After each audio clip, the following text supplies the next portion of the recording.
contradictions in their hearts and minds, because they observe different standards, completely different standards across, what they've known. And yet, this behavior, this standard that they're observing in social media is adults doing it. It's seemingly respectable adults in society, doing things that may be at complete variance with the standards and values that they have encountered in their home and school. So this creates confusion in the minds of children, and they're not able to reconcile these contradictions. In light of this, it seems to me that there needs to be a very deliberate and regular effort to help the children to analyze the rights and wrongs of various ideas and values and standards and behaviors and ideologies that they see in their school and those that they see elsewhere, for example, on the web. And so to analyze, to compare, to evaluate the rights and wrongs. And this is where the intellectual preparation and the ethical preparation is needed. Some kind of an ethical framework, I hope, combined with strong intellectual preparation. That means mental preparation to be able to analyze situations, to be able to reflect on one's behavior, to be able to compare one's ideology, one's behavior, one's values with those of others, and be able to draw inferences from that comparison as to what kind of an individual I want to be. Even though my peers are doing X or Y or Z, do I also want to do X, Y, or Z, or am I mechanically following my peers, for example? That cognition, that comparison with others, that sifting and balancing and evaluating as to how I'm thinking, am I on the right lines, or am I just following the herd? So that is what I mean by this intellectual preparation, this very deliberate, regular effort to help children to develop the intellectual and ethical sort of mental standpoints with which they can, and the intellectual skills of analysis, comparison, evaluation, so that they are equipped to make more sense of the apparent contradictions that they see in the world. So we need to help them to cope with this difference of behavior that they see, the difference of standards that they may see between home and school on the one hand, and the standards that they see in the big world out there. So I guess, the way I would put it is, the main point is that we need to equip children with the mental capacities and powers of analysis so that they are enabled to analyze the forces that exist in the world, the good forces, the bad forces that exist in the world. They need to understand, for example, how advertising is influencing them, how those that are doing advertising are seeking to influence their thinking, to influence their purchasing behavior, to influence their minds. So they become conscious customers. They become aware of the forces that are operating on them so that they are enabled to make wiser choices, more reasoned choices. And I think we need to assist the children to understand how these forces influence them and how to resolve the contradictions. Parents and schools need to help children to consciously develop their own sense of right and wrong, to know their own selves and their identities and their values without being prescriptive to the children about it. Schools need to very deliberately create spaces in their timetables for children to verbalize their concerns and to explore various issues that concern them, and to assist children to work through in their own minds what is right or wrong behavior in some given situation. We need to help students to develop positive personal strength so that their sense of self-worth comes from knowing that they're doing what their own conscience approves, rather than their sense of self-worth coming from approval from their social peers, whether in the real world or in the virtual world. Rather than their sense of self-worth coming from conforming to standards that are set by their peers or standards that are set by others. And this is what I think could be called character education. In recent years, research centers and associations have come up that examine the whole question of where character comes from and how it can be developed. What I'm aware of is in the UK, there is a Jubilee Center for Character and Ethics within the Department of Education at the University of Birmingham in the UK. And there is also the Association for Character Education UK, which is an association of school principals. And I think a member of that, maybe a founding member of that, Mr. Jeff Smith, is here with us at this conference, who is a member of the Association of Character Education UK. So we're very happy that he's here with us, and we will be looking forward to hearing his talk, very much so.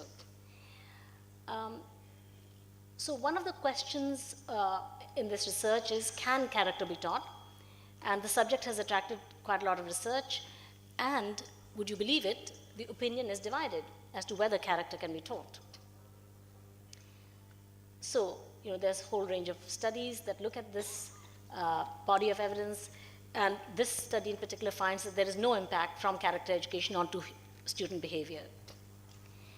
And the arguments against character education are that, look guys, it isn't what you do and what you tell and how you educate that matters to a person's character.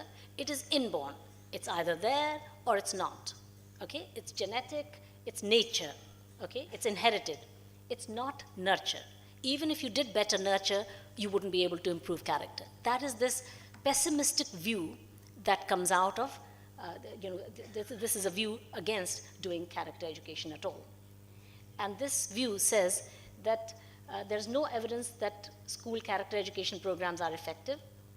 And some of them think it's harmless. You can do it. It's not going to positively harm the children if you give them character education. But you're going to lose valuable curricular time. And in fact, I think that is probably the view of most educators, certainly the ones that, like in our own school, the model education periods, we tend not to take them so seriously. So I think it is because teachers themselves believe that, it's losing valuable curricular time, because there's a pressure of studies. There's a lot of curriculum to be covered, and so on and so forth. So it may not be, people may not have thought in those steps, but the point is that there is a kind of a pessimism that it can be done. Then another view is that it is also some sort of indoctrination if you tell people about character, if you discuss character, or it is conditioning young people. It is paternalistic, it's pushing the wrong agenda. In any case, it has limited influence. And moreover, there are so many varied standards. There's not one ethical standard. So why should we talk about character education? It gets us into areas of contention and differences. And this is something from the Spectator magazine, 8 November 2014, why schools can't teach character. What isn't genetic, you pick up from your peers. So even if it is a case that you can learn character from somebody else at least a little bit, you're not going to learn it from your teachers or from your parents, you're going to pick it up from your peers. And another article by the same detractor, Toby Young, sadly no school can teach true grit. There is an alternative view, of course, that character education matters. You see, for example, friends, we say that a lot of people are very pessimistic and fatalistic even about, for example, climate change. And yet, would we say, oh, well, climate change is going to happen anyway, it's now inevitable, there's no point in doing anything about it. Let the humanity go to hell in a handbasket, because we're all heading that way and it's impossible to change it now. We still have to make the effort, even if we have to find ways of making it effective. There's too much at stake. So character, under this alternative, more optimistic view, character is educable and its progress can be assessed holistically. Character is important, it contributes to flourishing. And indeed, you cannot have good education unless there is good character education. Another view is that character is caught through role modeling and through emotional contagion. That's why school culture and school ethos are central. And this is where the role of school principals, school counselors, schools moral education teachers, and mainly school leaders really comes in. That they are the ones that set the tone for the school, that they make it their central business to create this culture and ethos of character, good character, virtuousness, valuing that, and valuing it at least as much as Marx, and in fact, probably it deserves to be given more importance, because ultimately that is what leads to happiness, and that is what leads to the stability of society as well, and all progress and development will depend upon it. There's also the view in this, under this alternative view, that character is best developed in partnership with parents and community rather than in an isolated way. And this sort of positive character development empowers students, and it has a liberating effect on students. I think when we have done good character education, when we have in our campuses, when we felt that some of the efforts that we've made have led to, we can regard that as good character education, and we have been making some efforts which we shared later on in this conference. I think the feedback from our principals who've been doing this is that it has had this liberating effect on our children. I hope that you will speak when it comes to the discussion time, how you felt it's impacted young people. I would say that I would definitely use the word liberating. They have become empowered. They have got the power of expression.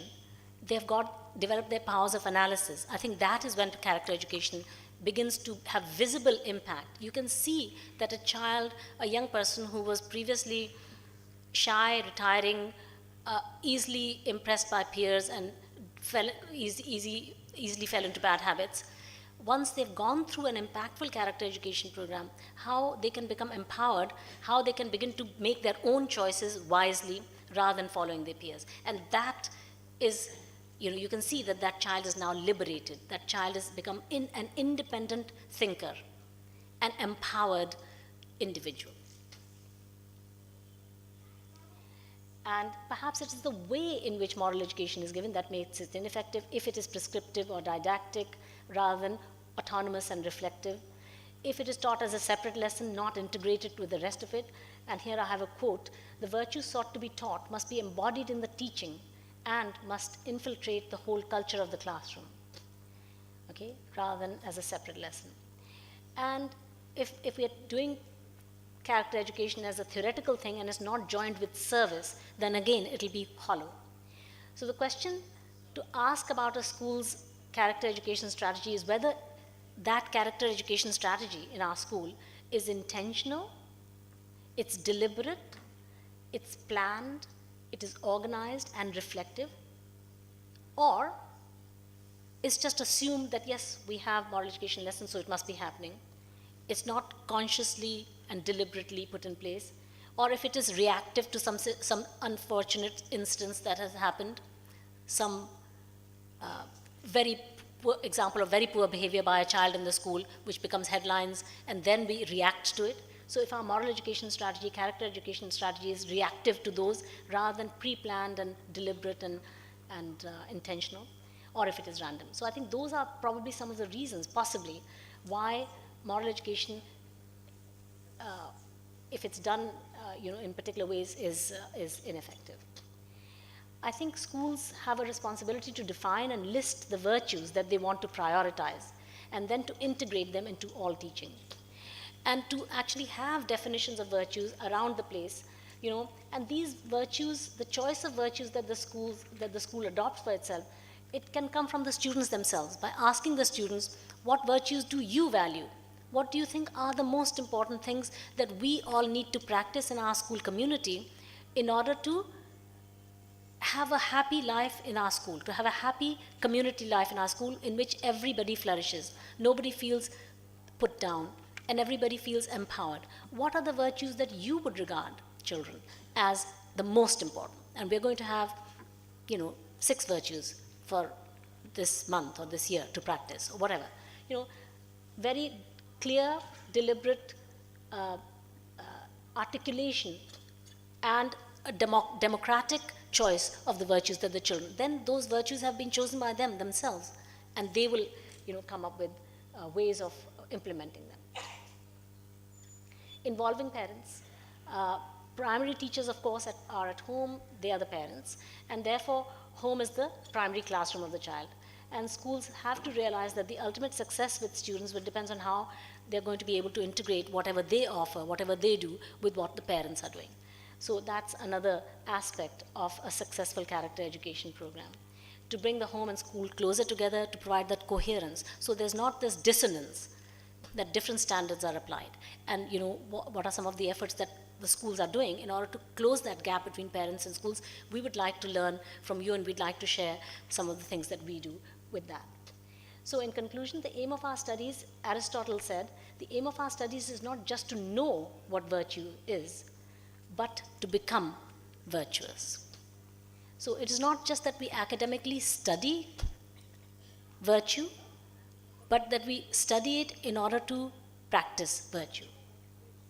And it seems to me, although I'm giving my own answer to the questions that are supposed to be posed in this conference, but nevertheless, at the risk of revealing my own thoughts, I've sort of rather conflated ought and is, but I think that I wanted to get very brass tacks about it and be very upfront as well.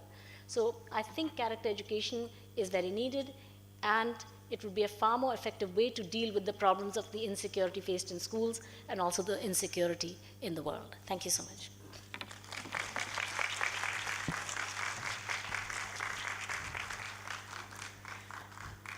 Not just to know what virtue is, but to become good. That was the quote Geeta ma'am used for the character education. She's trying to give a framework for character education in schools. She emphasized that character education is important, and school teachers, the school leaders play a very, very vital role. Thank you so much, ma'am, for your valuable insights that you have shared. This will add value not only to the deliberations of the conference, but also to its future impact in actual teaching, learning experience in our classrooms. At this point of time, I would like to introduce Mrs. Farida Wahidi, Head Department of Character Education and Youth Empowerment at City Montessori School.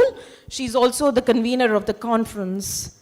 Since 1996, Mrs. Farida Wahidi has been focusing on the empowerment of youth and women for social transformation and community building through formal educational institutions, development organizations, as well as in neighborhoods and communities in both urban and rural settings. From 1996 to 2014, she served as the director of the Office of Public Affairs of the Baha'is of India. She was engaged in social discourses on gender issues, empowerment of youth, child rights, freedom to believe, good governance, and the role of religion in social transformation. Since October 2014, she has been working as the head of the Character Education and Youth Empowerment Department. And in this capacity, she has been focusing on educating young students to become protagonists of positive social change through acts of service, motivating students of senior sections to serve the younger peers. She looks into the education on social issues, environmental preservation, and current affairs to school students. At the same time, promoting international collaboration with school overseas. She organizes capacity building seminars for teaching faculty of junior and senior sections. So over to you, ma'am, for the keynote address. Thank you. Thank you. Thank you so much, friends. Since we are running late, and since Professor Geeta Kingdon has just given us such a comprehensive understanding of what character education and its future impact is, I have been thinking that it might be a better idea if I shared the PowerPoint that I had prepared with each one of you. And I will just read a few of the slides which I felt will add value to all the valuable points that you mentioned, so that I don't repeat No, please, it's perfectly fine. Because a lot of the points that was there, as part of a conceptual framework for moral education and character education have already been covered by Gita Didi. So in CMS, we always call someone Didi as a sign of respect, even if they are younger. So since these comments were so valuable, I thought that instead of repeating and making you tired, because I think that there is another panel that is supposed to start at 11:30, so I will not take the time of that panel. But there are certain things that she mentioned, and I think it is very important to highlight, and maybe a couple of other points to be added. My submission is that character education is central to what we want to define quality education as. In other words, if we don't have character education and moral empowerment, we will never have quality education. The goal of the international community, the Sustainable Development Goal number 4, is to provide equitable quality education to every child in our planet Earth. In order to be able to do that, in order to be able to do that, we have to ensure that all of us who are educationists, who are directly dealing with teachers, who are in the administration of the schools, have this broad vision of what is quality education for, after all. What is it that we want to achieve? Why is it important for children to be educated? Why is it important that no child should be left behind? We know that humanity, through the historical forces, has been going through different stages. Childhood, today we are at the stage of adolescence, and we are moving towards the stage of maturity.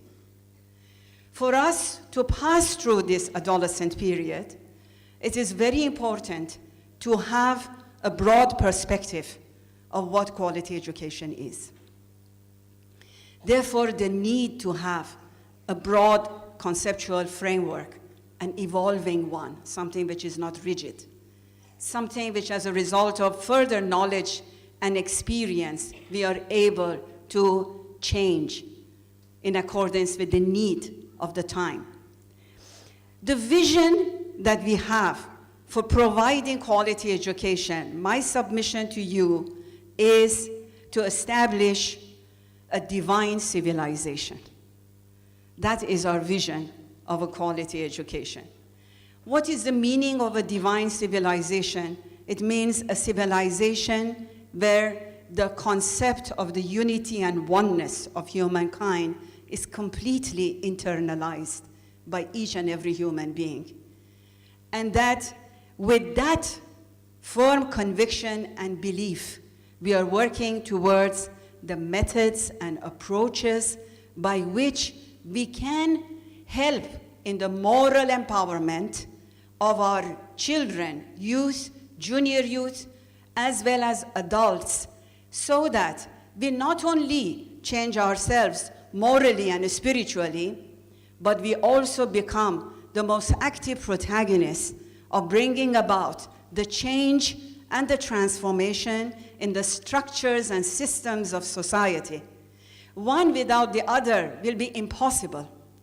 As you know, and many of the teachers have participated in our capacity building seminar, the virtues are very important, but to develop virtues, we also need to have the structures and systems that embody those virtues.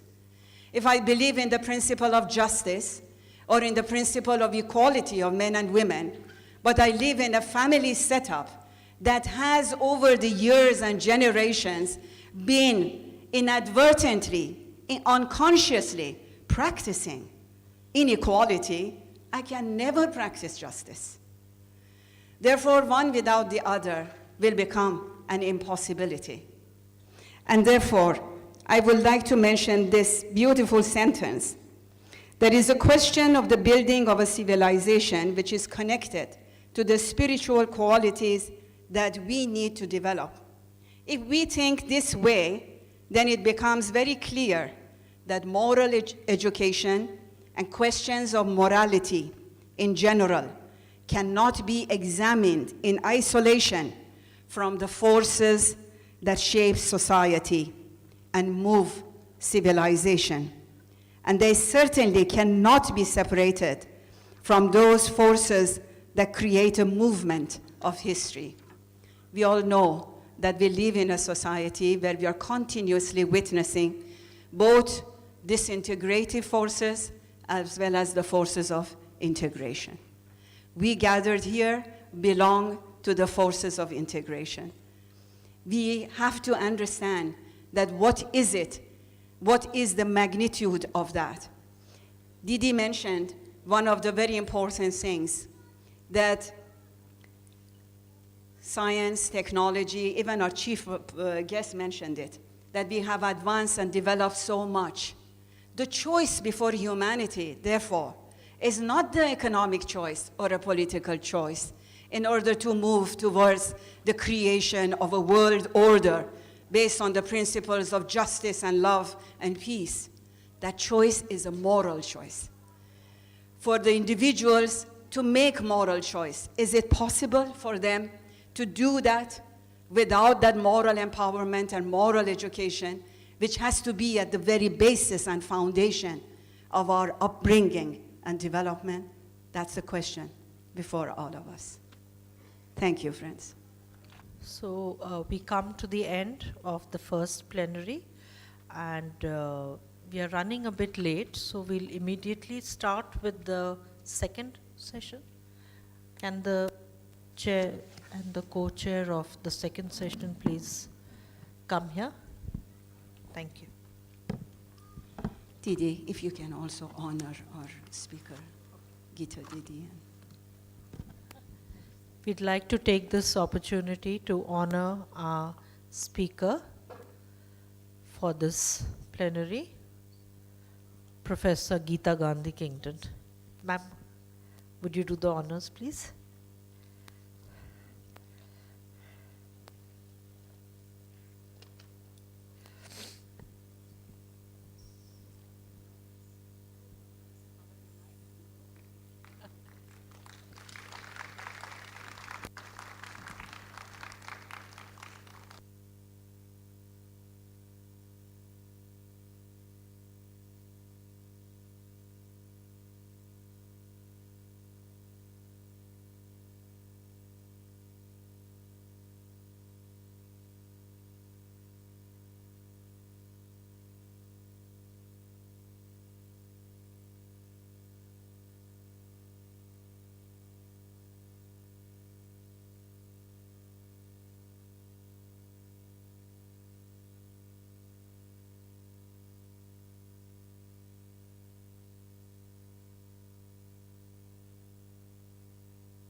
Well, we are all set for the session, and may I invite Dr. Dara Feldman up on the dais to be the panelist. May I please invite you to take your seat?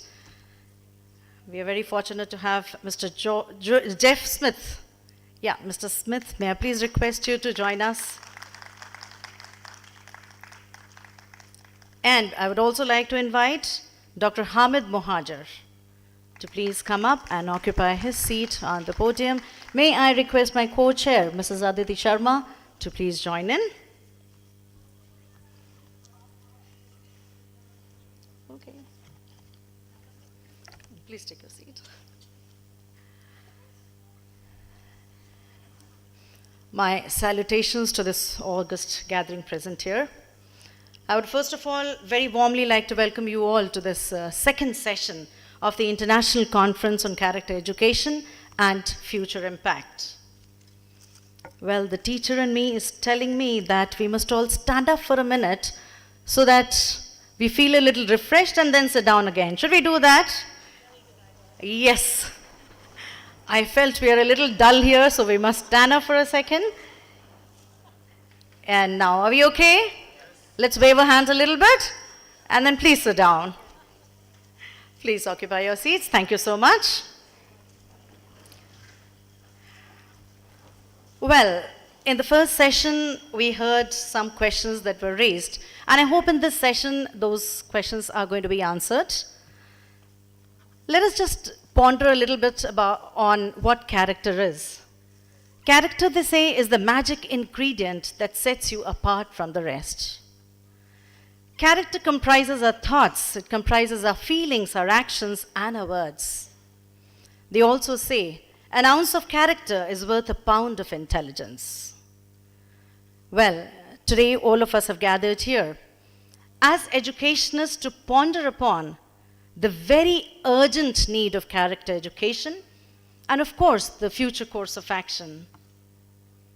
I presume, and rather I hope, that all of us as educationists over here believe that without character education, education is meaningless, or rather at times very harmful too. Hence, the onus of producing individuals who will be able to contribute to the well-being of the society lies on the shoulders of educationists like us who have gathered here. We all know that times are very difficult. We were reminded of the difficult times by our President, Dr. Geeta Kingdon, right now. And in such times, we need individuals with a very strong sense of purpose. Individuals who are intellectually, individuals who are socially, emotionally, morally, and even ethically grounded. We need our future citizens who must have a positive mindset. We need people who are adorned with jewels of honesty, integrity, trustworthiness, and compassion. And this enormous task, this mammoth task, is on our shoulders. Our shoulders, educationists, shoulders of the educationists of the world. The role of educators in this strife-torn world has therefore acquired paramount importance. And we need systems like Mrs. Wahidi just mentioned. We need systems so that we are able to help our students equip with wisdom so that they may be able to make the right choices, differentiate between right and wrong. I know we have a lot of principals over here and of course a lot of teachers. And I think we will all agree that schools nowadays are the most happening places. Experiences that we gain as teachers and principals within the walls of the schools are very often eye-openers. Each day for us is a new day. Each day is a challenge, a new challenge.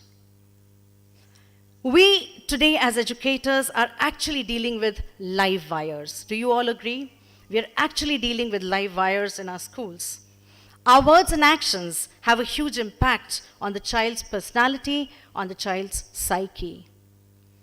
Hence, every step that we take demands a lot of caution, utmost caution.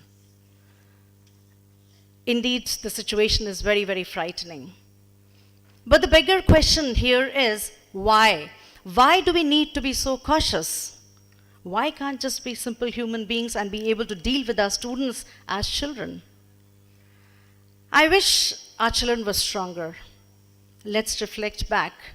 Our children, have they not become extra sensitive? They become mentally fragile. And this is all due to overprotection. Children nowadays do not experience normal doses of failure and success. They miss out on those experiences of trial and error. Well, the blame game can go on, but we need firefighting now. This is a very urgent state, and we need firefighting at this time. Educationists like you who have gathered here, you are the change makers, you can lead changes.